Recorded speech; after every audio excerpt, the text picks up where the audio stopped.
பப்பா பங்களாதேஷ் ஃபுல்லாக ஒரே போராட்டமாக இருக்குப்பா. ஏன் இந்த போராட்டம்?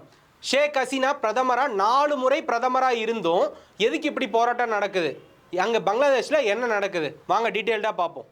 ஃபஸ்ட்டு எதுக்கு போராடுறாங்க அப்படின்னு நம்ம தெரிஞ்சுக்கலாம். பங்களாதேஷில் 1971 சுதந்திர போராட்டத்தில் பங்கேற்றவங்களுக்கு ஒரு கோட்டா ரிசர்வேஷன் மாதிரி கொடுக்குறாங்க. அந்த ரிசர்வேஷன் அவங்களுக்கு மட்டும் இல்லை, அவங்களுடைய பையன், அவங்களுடைய பேரன், அவங்களுடைய கொள்ளு பேரன்னு சொல்லிட்டு அவங்களுடைய தலைமுறைக்கே கொடுத்துருக்காங்க. இதுதான் எல்லா பிரச்சனைக்கும் ஆரம்ப புள்ளி. அதாவது பங்களாதேஷில் இருக்கிற எல்லா கவர்மெண்ட் ஜாப்ஸ்லையும் 30% ரிசர்வேஷன் கொடுக்குறாங்க. ஸோ ஒட்டுமொத்தமாக இருக்கிற 100%ல 30% வெறும் ஃப்ரீடம் ஃபைட்டர்ஸ்க்கே போயிடுது.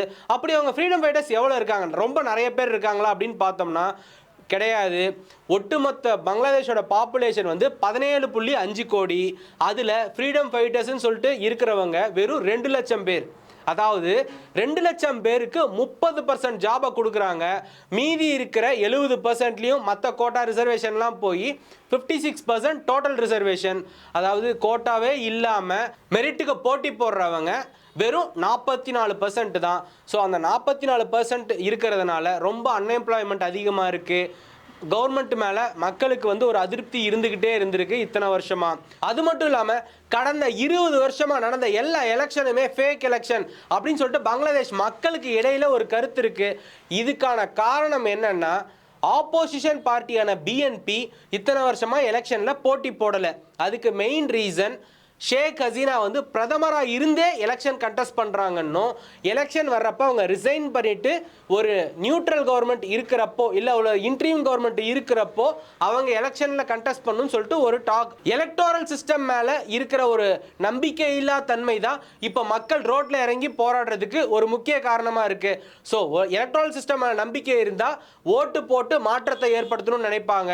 எலக்டோரல் சிஸ்டம் மேலே நம்பிக்கை இல்லைன்னா ரோட்டில் இறங்கி போராடி தான் மாற்றத்தை எதிர்பார்ப்பாங்க. அதுதான் இப்போ பங்களாதேஷில் நடந்திருக்கு.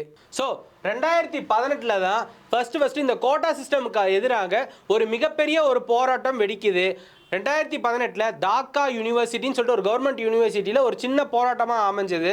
அதுக்கப்புறம் எல்லா யூனிவர்சிட்டிக்கும் பரவி பிரைவேட் யூனிவர்சிட்டி எல்லாருமே ஒன்று சேர்ந்துட்டாங்க. எதுக்கு போராடுறாங்கன்னா, இந்த 30% ரிசர்வேஷன் ஃபார் ஃப்ரீடம் ஃபைட்டர்ஸை அபாலிஷ் பண்ணணும்னு போராடுறாங்க.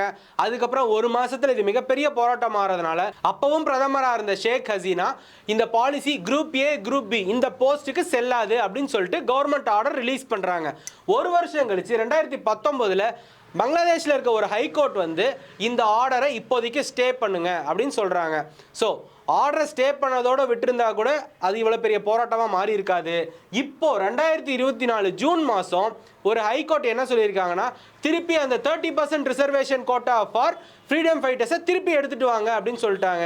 ஸோ இவ்வளவு நாள் அது வந்து இம்ப்ளிமெண்ட் பண்ணப்படாமல் இருந்தாலும் பரவாயில்ல, இப்போ திருப்பி அதையே எடுத்துகிட்டு வராங்க. ஸோ அப்போ 2018 மக்கள் போராடினதுக்கு ஒரு பிரோஜனமே இல்லாமல் போயிடுச்சுன்னு சொல்லிட்டு ஃபீல் பண்ணுறாங்க.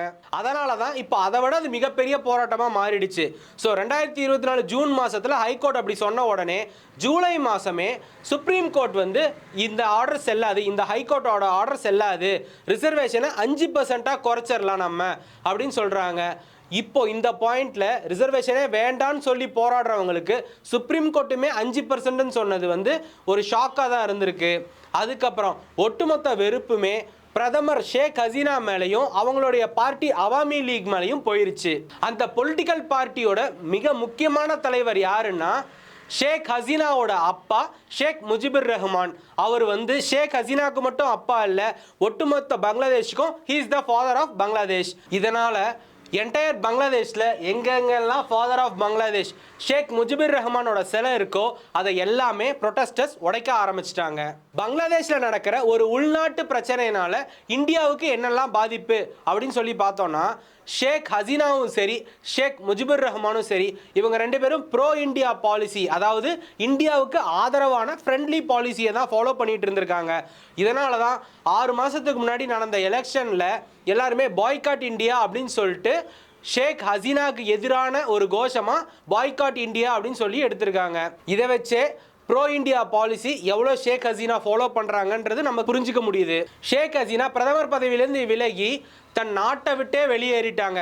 ஒரே மாசத்துல பிரதமர் 4 முறை பிரதமராக இருந்தவங்க தன் நாட்டை விட்டே வெளியேறி ஒரு அகதியாகவே மாறிட்டாங்க.